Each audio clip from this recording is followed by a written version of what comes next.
Everyone said e-commerce would kill retail. Well, here we are, 2025, and the exact opposite is happening. Brick and mortar isn't just surviving, it's evolving into one of the most important part of the retail real estate ecosystem. In this video, I'm going to touch on why e-commerce didn't kill retail and why it killed weak retail. We're going to touch on stronger tenants equals smarter centers, especially post-COVID. Talk about the experience in service-based retail, which has become really e-commerce resistance, which nobody predicted. We're going to talk about the rise of hybrid retail and really what that means. Why e-commerce didn't kill retail, it just killed weak retail. These were, think, legacy formats that were already broken. Department stores and malls, these are the headlines. They were overbuilt. These were in the 70s and the 80s and the 90s. This was the place to be. In retail was enclosed malls, but it really relied on big box anchors, outdated anchors. They didn't adapt. These retailers had heavy debt. They did not pivot when the internet came to life, so they have no e-commerce strategy. Think Sears, JCPenney, Macy's has survived in a similar situation, been selling real estate off to pay off bad debt. And, retailers that sales are already declining. E-commerce really just sped up the extinction. These were dinosaurs. Old companies, massive boats, which took a long time for them to fail, but they eventually were not able to pivot, were not able to adapt, and therefore when the internet came about, the Amazons of the world came about, things were easy to buy online, the same stuff that they were selling, right? It sped up their extinction. One of the darlings of retail real estate are strip centers. Think neighborhood retail, stores, drive-in retail, dry cleaners, nail salons, service-based tenants. These are local neighborhood retail, really survive, and it's because of the convenience. Going to the mall was quite an expedition on some level, right? You would go and you're at the park and you're there for hours. It's an experience, and that was important. Some of those are still thriving, but they are the outdoors and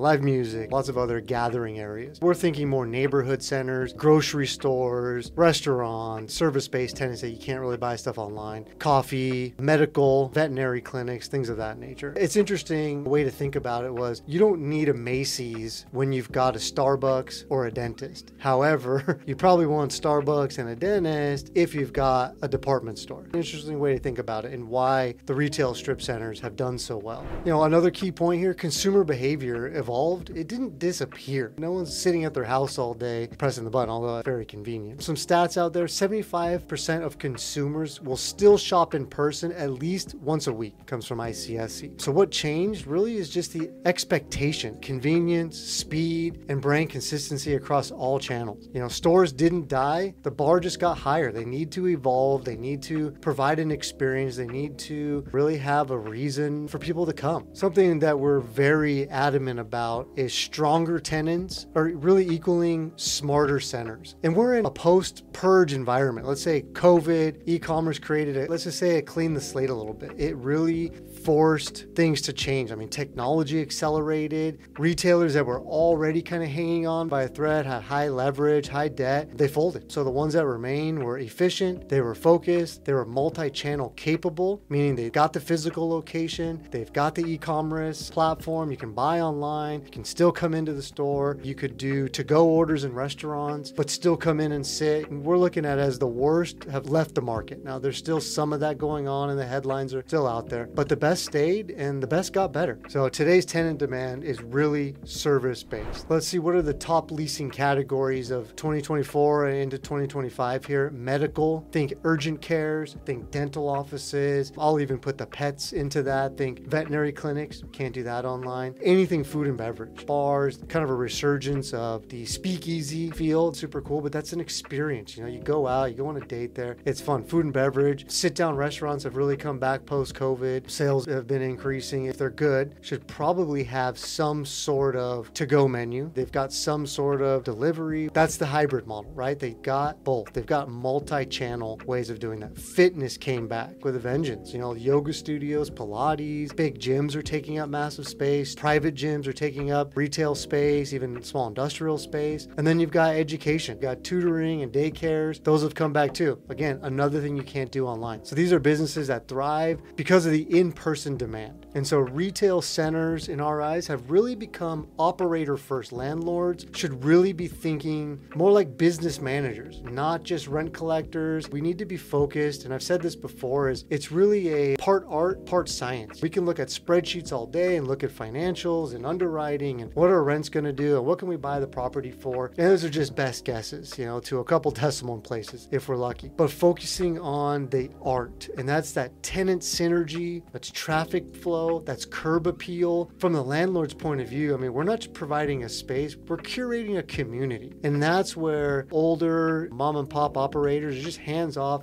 Shopping center landlords have started to kind of go to the wayside. You're seeing those centers die, and those are not the norm. That's not what we're seeing. In a nice renovated center, nicely laid out with a curated tenant mix, we're seeing a massive demand for space. If one tenant does go out, could have been a bad business operator or something, there's quite a handful in line to go. There's obviously new startups all the time. We're careful with that. We try to curate the center with a little bit of credit tenant. Let's call it 60-70% credit if we can. And then the rest of them, the local mom and pop operators that really invest heavily in their business. And there's an art to that. I can look at financials all day and spreadsheets, but to really take a step back, look at it, would this be a place that I would go? I would take the family there. We go to lunch there. We have meetings there. That's the art part. That's what makes retail kind of fun. Another section here is something that I think nobody would have predicted a decade ago. E-commerce brands opening physical locations. Wow, who would have thought that? Reasons behind this. The customer acquisition cost online has really doubled since, say, 2018. On Meta's platform, it's Facebook, Instagram, on Google AdWords, and even the amount of money people put into the SEO on their websites, it's become super competitive. Email marketing, super competitive. I saw a stat one time, it was back to physical mail because your inbox is so cluttered, you're not getting real mail. People have kind of gone back into sending real mail, physical mail. So these are reasons why some of the e-commerce brands are opening physical locations, and returns are expensive. Loyalty is low. So pure e-commerce is a treadmill, brick and mortar is the stabilizer.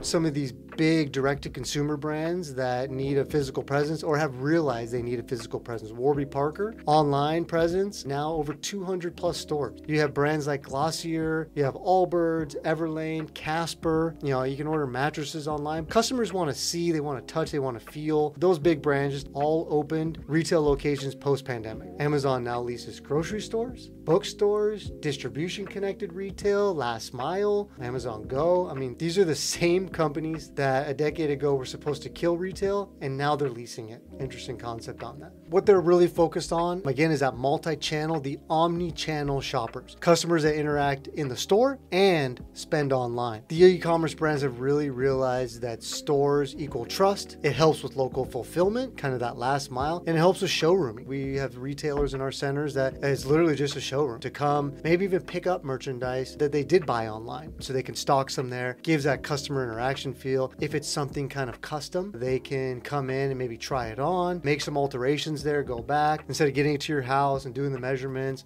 stuff like that. The storefront really, in our opinion, is no longer optional. It's just a strategic move into physical retail, and it really needs to happen to be omni-channel. And something that we're very adamant about and try to focus in our centers is that experience and that service retail that we've really seen as e-com resistance coming out of the pandemic. You just can't digitize human services. Try getting a haircut or a massage or Invisalign on Amazon. It's not a service they offer. These services and tenants have proven to be e-commerce proof by nature. And so it requires hands-on, it requires a chair, it requires a room. It's safe from e-commerce. Really, the food to us, we really try to stack a lot of food tenants into our space. It's tough, especially Southern California and places where parking is an issue. There's also heavy mechanical and heavy utility infrastructure that is required before a restaurant. Grease interceptors, they require more electrical. We're really trying to curate that. People are coming, they're hanging out outside, they're having a cup of coffee, they're having business meetings, they're getting lunch, they're just wanting to come out and hang out in the centers, and we've provided a curated kind of community that can allow that to happen. And these service-based retailers, once they're in that community, they're typically there for quite a while.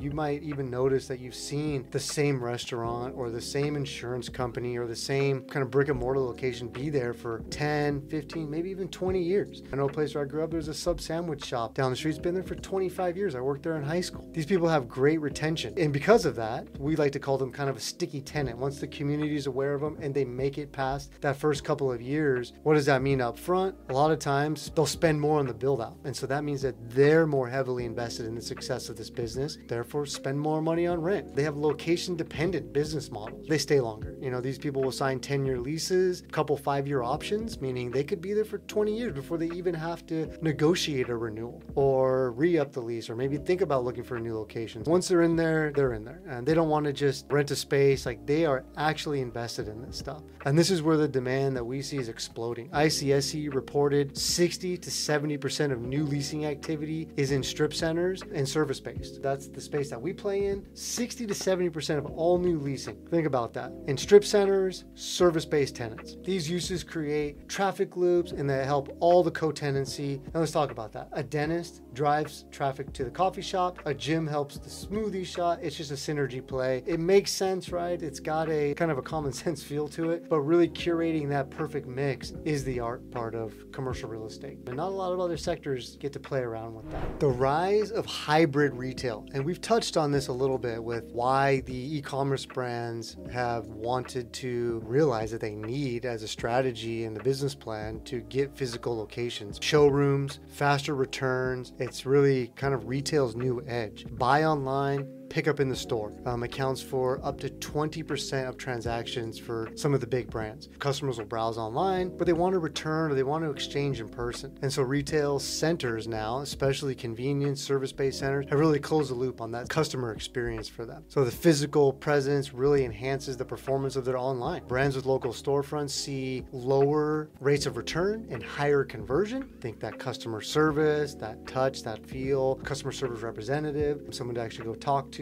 maybe explain the brand a little bit better, not a chat bot online. In stores, they're definitely used for inventory overflow, micro fulfillment centers, local logistics, think that last mile where they could bulk items, especially in urban dense areas. So the store is really no longer just a store. It's a fulfillment hub. It's a billboard. It's a conversion tool. And so these smart centers are just being designed for that. We're really looking at the traffic flows and the in and out and the convenience. The head-on parking sounds cliche, but it takes some design. Some of these older centers were not thought out like that. And so these now include kind of designated pickup bays. I'm sure we've seen that. Digital signage, micro warehousing in the back units. That's more on the tenant improvement side, but they may lease larger spaces that they typically wouldn't. We hear a lot in the news about declining spaces, and that's true for some of the big brands. Some of the large format stores are actually decreasing their footprint. But think of some of these smaller stores that are actually looking to go from 1,500 square feet to say 2,500 or 2,000.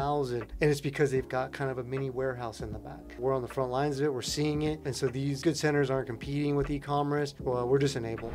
I think the consensus here is e-commerce did not end physical retail, but it did force it to get better and it did force it to change. Today's best retail centers are leaner, smarter, and they're more essential than ever. They are the necessities of the community. And investors who understand this shift are getting ahead of the curve, buying centers that are built or designing centers that are built for the new retail economy. And that's literally what we do here at West Hive, is look for areas to improve neighborhood retail, revitalizing neighborhood retail, revitalizing these old strip centers, curating the tenant mix, making it a place people want to go and spend time, make it for retailers that know their demographic, want to be there, want to commit long-term, and want to invest in the center. Kind of a real estate meetup, have a little more buzz behind it, a little more capital chasing it, but it still is complicated. In my opinion, is I feel it's that art piece. Hey, if you found this helpful, subscribe for more. We're going to be doing a lot more deep dives into retail real estate specifics, how to find good deals, the importance of it, how to underwrite these deals. And if you've got any ideas or other topics you'd like to see us tackle, let us know. Thank you.